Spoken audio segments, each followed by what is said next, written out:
In this video, I want to talk to you about why you should not look for below market value deals. I know everyone's going to think, what the hell is Alfred talking about? But trust me, I'm going to explain everything, so stick to the end.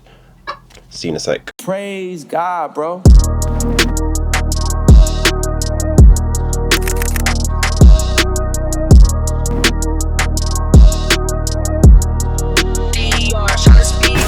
So I decided to make this video because I feel like the term below market value, BMV, goes around and gets bashed around quite a lot, and I think it's actually stopping people from doing deals.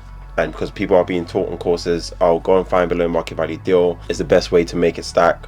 And yes, strictly speaking, you can argue yes, finding below market value makes a deal stack and helps the numbers on the back end. But the point here is trying to actually look at a property from the point of view of, does this property that I'm looking at, what's the value I can add to it? If there's enough value being added to it, therefore increasing the end value of the building, why does it matter what I pay for it? So the whole terminology below market value, they're like, okay, what's property worth? Instantly I want to knock off 10-15% or 20% even off that market value and try and secure that as a purchase price. In this current market where the market is booming, where everyone's trying to get the best price of the property, probably getting 20-30% more than what the property's worth, that strategy is flawed. So what, are you going to wait around till the market dies down again before you find your next deal? The answer is obviously no, you won't. You want to do a deal now in the current market. So how do you pivot? How do you adjust? How do you still perform within this market? And the answer is finding property where there's enough value add that allows you to be able to offer either a fair market value, because I believe in paying fair market value, or even paying above the market value in the case where when you add in your costs, your finance costs, your refurb costs, the end valuation is still significant enough to allow you to be able to offer more on the front end of the deal and still make the deal worthwhile. So I truly believe finding this below market value deal, yes, of course it's great if you can and you continue to do so, but do not look at it as the only game in town to do a deal, because this for me is probably a reason why I probably didn't do deals right at the beginning of my journey, because I was very fixated on, I want to find below market. Like I got taught, oh, you need to find below market value deals, it's the only way to do a deal. Like that's all I ever got taught. It's the only way, but that is not the only way. So that's actually a lie. There's other ways of doing stuff. Yes, the margins might not look as amazing as if you were to find a below market value, because obviously below market value in essence means that on day one you have equity in the building that you're buying. But in reality, it's a much harder and such a circumstance-based strategy to actually achieve in reality. So I'm kind of pushing against what the gurus out there are saying, and not to solely focus on just trying to find something below market value, and rather find a building where you can add value, whereby the end valuation supports you still doing the deal, still being able to pay the fair market value or the higher value to get you into the deal. Because that's the bit I bang on about. Do I want to do no deals, or do a deal that still gives me the margin I need?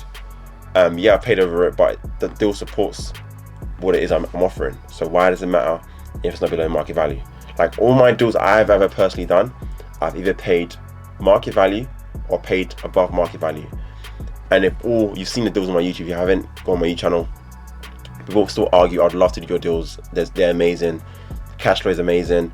Margins are amazing. So why would I not do that deal? So hence, I'm like, guys, if you're in this mindset of I'm just only looking below market value deals, you're probably going to be in this game for a much longer time. It's going to take a lot longer to secure your first deal if you're still on your first deal. And if you're not on your first deal in this current market, definitely going to be near impossible. I don't want to say impossible, everything's possible. But the point I'm trying to make is you're reducing your chances of being able to secure a deal to be able to progress and actually have something to move forward with and make some money rather than zero. So my advice to everyone looking at property at the moment, especially in this climate, and even not even just in this climate alone, just generally speaking, because I've done this and I am where I am because of what I did, and I'm telling you what worked for me and how I've got to where I am. I'm now just kind of qualify that I've got £4 million worth of property in my portfolio. I've raised a 1.8 million in private finance. So I would like to think that I'm someone that can give some advice, or at least share my experience of what's worked for me, and hopefully if it's worked for me, it can also work for you. So kind of to summarize, please stop searching and crazily looking at this one opportunity of finding a below market value deal. Rather, you want to be searching for properties that there's enough uplift within that property, or I don't even like to call it property, I like to call it space. So if you look at a building or a property or the land that it sits on, that's the opportunity. Can you go down, upwards, sideways, whatever? How can you increase its floor space to add value? Because for me, adding value to property The only way you truly do that, generally speaking, is usable floor space. And that's what generally allows you to attract a higher valuation, or even repurpose it. So again, someone can look at a building and see a building for a family home. I can look at a building and see the potential for it to have a 6-bedroom HMO. Someone else can look at it to see a potential for it to have an 8-bedroom, or even 4 flats, whatever. So it's looking at it from a different lens, as in, what can this space that I have in front of me, what can I turn it into? And that's what obviously determines its valuation on the back end. And obviously you want to try and maximize the value of that site, or that floor space. So which avenue takes you down that route? And obviously when you reverse it backwards, you can tell. So let me just give an example, just based on numbers, to kind of put into context everything I've said. Let's say you've got a property. So I'm actually going to take one of my examples of a property that I've actually done and numbers behind it. So there's one property where I bought for 260. The property actually market value came back at 260 on the dot. So the bridging company supported the figure I actually wanted to pay for it. But let's say I was behind this philosophy of getting it below market value. So I think it was being marketed at 250 even, or maybe I think it was being offered at offers above 250.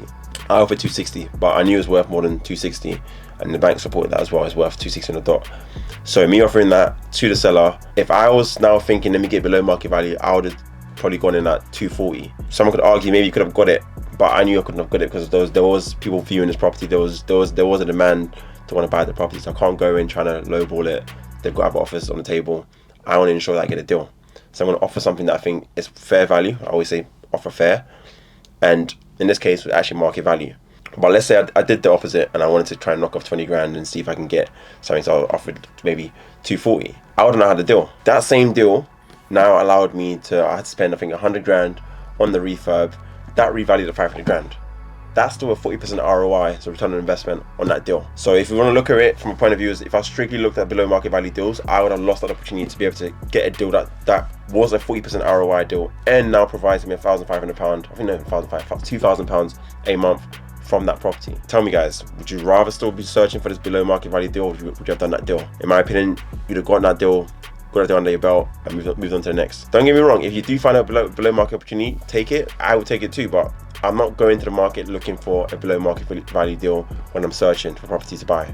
I am literally finding a property where I can add the most value to increase its value, which allows me to pay a fair market price for that property, or pay even above the odds a bit. Like, I don't even mind giving a bit of my profit on the back end if I feel like the location that I'm buying in is worth it long term. Because again, I'm not in the game to make money today, and that's another principle, probably a whole separate video I need to make on its own. But I feel like a lot of people just buying property for the sake of buying property and aren't even looking at what does that look like in 10 years, 15 years time, 20 years time, 30 years time. It's all good that the property makes money today, but can you make money in the next 20, 30, 40 years time? So you want to build a sustainable portfolio, and that's kind of my philosophy. All I've done, my portfolio is something that I've proved the test of time, and I feel like everyone should adopt that mentality and philosophy around building a portfolio. So guys, I feel like I've said enough, and I think you guys have got my point as to why I'm trying to say you shouldn't look for below market value deals. So I hope this has been of value, and if you feel like it has, please share the video around. For me, that would be much appreciated, and also don't forget to subscribe to the channel. But yeah guys, I shall see you on the next video. Take care.